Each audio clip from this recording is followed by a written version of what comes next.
Ya, teman-teman semua yang saya sayangi, saya El Asamau, saya baru divonis menderita atau positif COVID-19, Corona, yang lebih dikenal. Um, Mungkin tadi banyak sekali teman-teman atau keluarga, kakak adik yang menelpon konfirmasi secara langsung. Pada kesempatan ini saya ingin berbagi kronologisnya seperti apa sehingga saya sampai terpapar virus corona dan apa saja yang saya lakukan selama ini. Um, yang pertama saya ucapkan terima kasih kepada Rumah Sakit Umum Profesor Yohanis Kupang karena perawatnya luar biasa, dokter-dokternya bekerja dengan maksimal. Saya waktu dari pertama sudah merasakan keramahan dan profesionalisme dari dokter-dokter tenaga medis yang di sini. Terima kasih banyak-banyak.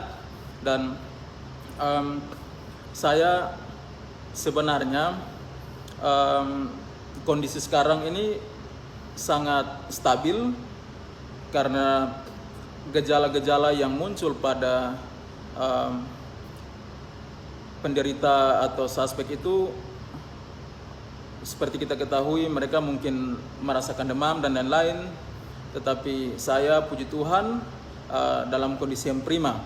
Nah, teman-teman semua, saya dari Alor dan sementara ada kegiatan persiapan untuk studi lanjut di Yogyakarta, tetapi waktu keberangkatan kami ke Yogyakarta itu sebelum ada larangan atau semacam informasi resmi dari WHO untuk tidak beraktivitas dan lain sebagainya di luar rumah.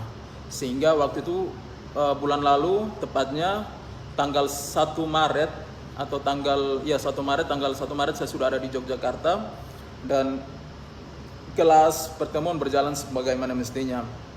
Dan satu minggu setelah di Jogja itu kami ada dipanggil untuk kegiatan di Jakarta. Nah, selama kegiatan 1 minggu di Jakarta ini kemungkinan besar saya terpapar di sana dan itu berlangsung dari tanggal 9 sampai tanggal 13 Maret. Nah, tanggal itu saya merasa bahwa kondisi tubuh saya itu tidak berubah karena memang waktu dari Alor pun juga saya sering meriang karena mungkin kelelahan dan saya sedikit bermasalah dengan lambung, asam lambung, sehingga saya merasa itu memang asam lambung, sehingga kondisi tidak berubah, saya tetap meriang, badan sakit dan itu berlanjut sampai kegiatan di Jakarta itu. Nah, pas ketika ada di Jakarta kami diinformasikan setelah tanggal 15 itu bahwa semua kegiatan harus dihentikan dan kegiatan yang ada di Yogyakarta itu juga dipindah menjadi online sehingga kami tidak ke kelas dan saya mengambil keputusan untuk kembali ke Kupang saat itu. Tetapi karena saya belum merasa bahwa ini menjadi ancaman tersendiri untuk saya coba mengambil keputusan untuk pulang ke Kupang.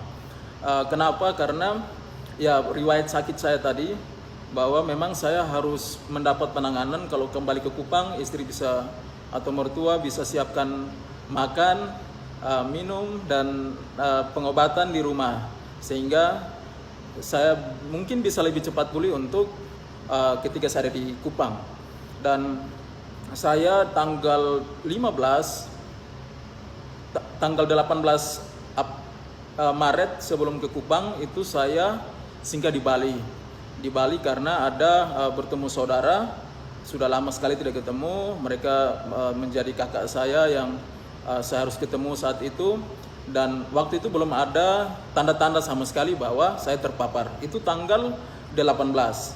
Dan tanggal 22 saya ke Kupang. Tanggal 22 saya ke Kupang dan kondisi tidak ada sama sekali merasa hal-hal yang aneh terhadap diri saya, meriang-meriang masih sama. Sehingga setibanya di Kupang Oh iya, selama dari Jakarta itu saya menjaga diri betul-betul. Saya tidak bersalaman dengan orang, saya cuma pakai siku kalau terpaksa. Saya jaga jarak, saya pakai masker, bawa hand sanitizer, dan juga saya cuci tangan. Saya menjaga untuk tidak meraba mulut, mata, dan lain sebagainya. Dan ketika sampai di Kupang, itu saya isolasi diri di dalam kamar sejak tanggal 22 hari Minggu. Itu saya di dalam rumah, tidak keluar-keluar. Jadi di rumah tetapi di kamar, saya kamar dipisah, makan minum saya tersendiri, tidak ada yang masuk ke kamar. Lalu saya coba untuk mengerjakan beberapa hal yang saya senangi, mendengar musik, membaca, sempat juga menulis buku dan sampai selesai karena saking lamanya saya di kamar. Dan saya tidak merasakan hal-hal aneh yang terjadi dalam diri saya, sehingga saya coba isolasi diri dulu. Tetapi pada saat sekitar tanggal 26-25 itu saya mendengar bahwa satu teman kami yang di Jakarta kegiatan itu PDP dan dia positif, sehingga itu mendorong saya untuk segera ke rumah sakit dan periksa. Jadi saat itu tanggal 27 Maret saya langsung ke rumah sakit umum. Di sana sudah ada posko Satgas di sana. Saya diambil darah dan juga diambil saya swab dan saya diperbolehkan pulang, dikasih obat. Mereka janjikan dari tanggal 27 itu tanggal 4 hari Sabtu kemarin itu harusnya hasil sudah ada, 1 minggu ditelepon. Tetapi selama saya tunggu, saya di dalam masa isolasi itu saya tidak keluar-keluar, tetapi kok lama sekali hasilnya belum keluar. Padahal itu sudah dari tanggal 27 dan tidak keluar-keluar. Saya tunggu sampai tadi tanggal 9, dari tanggal 27 sampai tanggal 9 baru saya dikasih informasi bahwa saya positif. Dan saya rasa ini agak terlambat untuk menyampaikan ke saya karena ini jeda waktu sudah terlalu lama. Sejak dari Jakarta itu sampai di Kupang itu dihitung, atau dari Bali itu bahkan dihitung sudah hampir 20 hari lebih. Saya ada di luar, puji Tuhan saya kondisi stabil. Saya telepon kakak yang saya ketemu di sana, orang-orang yang saya ini semua dalam keadaan stabil, puji Tuhan. Dan kembali lagi saya menunggu ini seperti lama sekali. Jadi 2 hari 3 hari lalu saya kayak mengambil kesimpulan sendiri, saya tidak kenapa-kenapa. Karena hasil tidak keluar-keluar, saya sempat berpikir bahwa hasil saya negatif sehingga tidak ditelepon oleh pihak rumah sakit. Dan saya sudah sempat keluar, saya jaga jarak tetap, saya pakai masker, ketika keluar saya pakai hand sanitizer dan lain sebagainya. Saya tidak kontak dengan siapa-siapa. Mungkin dekat, berdiri dekat, tetapi mau berjabatan tangan atau apa tidak sama sekali. Sehingga saya tadi baru ditelepon untuk datang swab untuk yang kedua kali dan dinyatakan positif corona. Suatu hal yang saya tidak pernah bayangkan bahwa ini akan terjadi di saya. Apalagi kita tahu bahwa NTT ini menjadi provinsi yang belum terpapar sama sekali. Dan ketika saya disampaikan oleh dokter bahwa saya positif, dokter sampaikan saya hari pertama, ini rambut saya juga belum digunting karena di dalam rumah saja, biasanya pendek tapi ini sudah panjang sekali. Dokter sampaikan bahwa saya orang pertama yang dinyatakan positif corona. Dan saat itu saya langsung diminta untuk isolasi di rumah sakit, ada di rumah sakit umum daerah. Dan istri saya, keluarga di rumah, puji Tuhan sekali lagi karena semua dalam keadaan sehat walafiat dan tidak ada gejala apapun itu. Tetapi mohon doa semuanya baik-baik saja, karena saya sebagai orang yang ada di luar terus kembali ke NTT ini karena suatu keharusan. Saya harus kembali karena posisi saya sakit di sana, dan sakit itu sudah terbawa dari alor sebenarnya. Dan saya coba cek juga di Siloam dan di sana ternyata saya negatif untuk tipes, tetapi gejala itu saya rasakan terus, sehingga ini bukan hal baru untuk saya. Termasuk saat ini juga tetap badan tidak enak, tetapi ini hal yang sama yang saya alami sejak masih dari alor kemarin. Dan kembali lagi kenapa saya harus pulang, saya harus mendapatkan pengobatan, perawatan dari keluarga sehingga makan saya stabil. Karena kalau lambung makan tidak stabil, apalagi di Jogja semua sudah lockdown dan susah untuk mencari makan, apalagi untuk saya yang sendiri mungkin ada kesulitan tersendiri untuk saya. Dan juga saya melihat banyak teman-teman yang ya kalau mahasiswa misalnya masih mendapatkan tunjangan atau kiriman dari orang tua, mungkin bisa bersabar. Yang dalam kondisi sehat, tolong, karena kita pulang pun juga kita harus tinggal di dalam rumah selama 14 hari paling kurang. Jangan kita mengambil keputusan untuk langsung pulang karena risikonya sangat besar sekali. Dan untuk bersaudara, teman-teman di luar yang memang saya sempat ketemu yang di Bali, ada saudara saya, dia terkena dampak betul-betul. Dia seorang driver untuk Grab dan sepi, dia tidak bisa makan, kos-kosan tidak bisa dibayar. Dia bilang, KKL ini kalau saya di Bali terus, saya bukan mati karena corona tetapi mati karena kelaparan. Jadi saya harus pulang rumah. Saya bilang oke, pulang, tetapi ingat, hati-hati.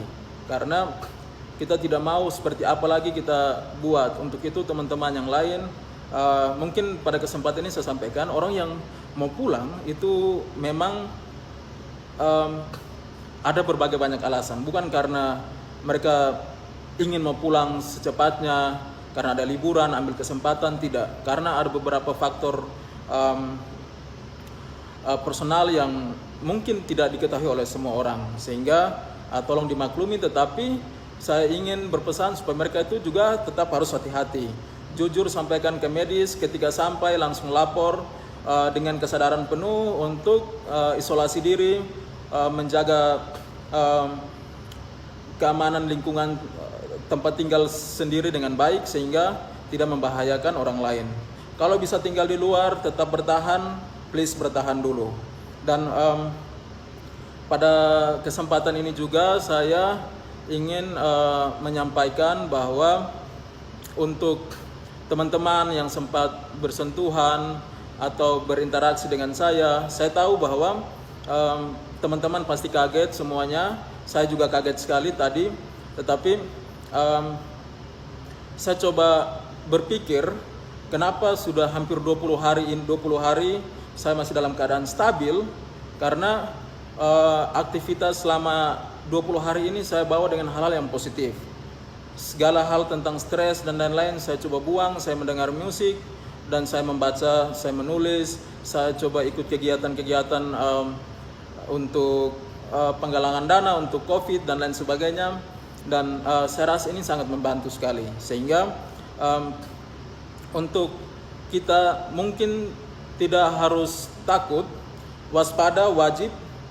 Kita harus menjaga, karena kita bukan menjaga diri kita harus menjaga para medis, semuanya kita saling menjaga. Tetapi namanya virus yang tidak terlihat ini bisa terpapar kapan saja. Dan dia tidak tanpa, kalau saya kasusnya tanpa disengaja, tanpa saya sadari, tanpa bermaksud apa-apa, dan saya merasakan ini, sehingga saya mengalami ini. Sehingga saya mohon dukungan dari semua keluarga, teman yang nonton video ini. Tolong dukung penderita atau suspek COVID-19. Karena apa? Dukungan itu penting sekali. Jangan sekedar telepon, tanya sakit apa, rasa apa, karena teman-teman para medis ini sudah cukup baik, mereka sudah terlatih untuk menangani para pasien. Sehingga ketika teman-teman mau menunjukkan simpati atau rasa sayang, saya tahu banyak sekali di luar yang menyayangi saya, keluarga kami, dan akan memberikan simpati. Tetapi saya punya request, yang pertama jangan tanya kondisi saya, karena sekarang teman-teman lihat saya sehat-sehat saja, rasa meriang, tapi ini sudah dari alor, waktu 2 bulan yang lalu. Ini masih terbawa terus. Saya sehat-sehat saja, tolong jangan tanya bagaimana kondisi, karena saya baik-baik saja. Tetapi saya minta kalau mau kontak saya, kalau telepon mungkin saya tidak angkat karena saya harus istirahat, tetapi berikan kata-kata yang memotivasi saya. Setidaknya kalau saya bisa request hal-hal apa yang menjadi kesan positif yang baik dari saya selama ini untuk teman-teman, kenalan semua, sehingga saya termotivasi untuk bisa sembuh dengan imun yang baik, dengan makan yang baik, saya bisa pulih dan ini bisa menjadi pertimbangan untuk yang lain juga. Untuk itu teman-teman, terima kasih sudah banyak yang telepon. Saya tidak tahu harusnya dirahasiakan, tetapi dari jam 4 sore sampai sekarang jam 11 mau jam 12 ini banyak sekali yang menghubungi saya. Saya tidak tahu mereka dapat informasi dari mana. Bahkan kakak saya di Bali, semua istri ditelepon, ditanya posisi di mana. Terima kasih banyak karena itu sudah sangat membantu kami dengan menunjukkan perhatian Bapak Mama semua, tentunya karena ada kewaspadaan juga. Tetapi saya mohon sekali tolong kasih kami support. Kasih kami support please Bapak Mama yang suka melawak, berikan kami yang penuh dengan humor sehingga kami terhibur dan kami bisa pulih dengan sendirinya. Mohon doanya juga, tolong mendukung, tetap waspada dimanapun, karena saya tidak pernah menyangka bahwa ini akan terjadi di diri saya. Tuhan Yesus luar biasa, baik sekali, dan saya mengetahui hasilnya walaupun terlambat, tetapi saya mengetahui dan bisa mendapat penanganan. Sekarang saya lagi diisolasi, saya akan tetap menunggu hasil sambil melakukan beberapa aktivitas. Saya akan tetap berkomunikasi dengan teman-teman semua juga, tetapi tolong supaya jangan sampai, kalau menghakimi mungkin tidak, tetapi menanyakan hal-hal yang akan menjurus kepada saya untuk berpikir dan saya akan stres, termasuk keluarga saya. Tolong dukungannya, saya sekali lagi minta berikan hal-hal yang menjadi kesan baik untuk Bapak Mama, teman-teman, kakak adik yang mengenal kami secara personal, yang pernah ketemu dimanapun itu. Tolong bisa WA, bisa melalui Facebook atau melalui video ini bisa mengirimkan suatu nada positif sehingga kami bisa cepat pulih. Karena sejujurnya kami ingin sekali berbuat banyak, kami ingin sekali berbakti, tetapi kondisi seperti ini semoga menjadi pelajaran untuk semua. Yang paling terakhir, tolong ikuti anjuran pemerintah, teman-teman. Tolong sekali, pakai masker, wajib kemanapun keluar. Jangan bilang, oh itu ada di Jawa, ada di luar. Sekarang di NTT ada, dan tanpa saya, ini bukan hal yang saya inginkan, tetapi terjadi di saya. Saya mohon teman-teman pakai masker, selalu cuci tangan, tinggal di dalam rumah, keluar untuk yang penting-penting. Kita tidak tahu di luar sana siapa yang sudah kena, karena pasti ada saja yang sudah kena tetapi mereka tidak tahu. Ini ada di NTT, ada di Kupang sekarang. Tolong Bapak Mama bisa untuk mendengar ini teman-teman semua dan menjaga diri keluarga masing-masing. Demikian, terima kasih banyak. Mohon doanya. Selamat malam. Selamat merayakan Paskah untuk umat Kristiani yang akan melaksanakan hari Raya Paskah, Jumat Agung besok. Tetap waspada dan sekali lagi ikut anjuran pemerintah. Selamat malam. Salam.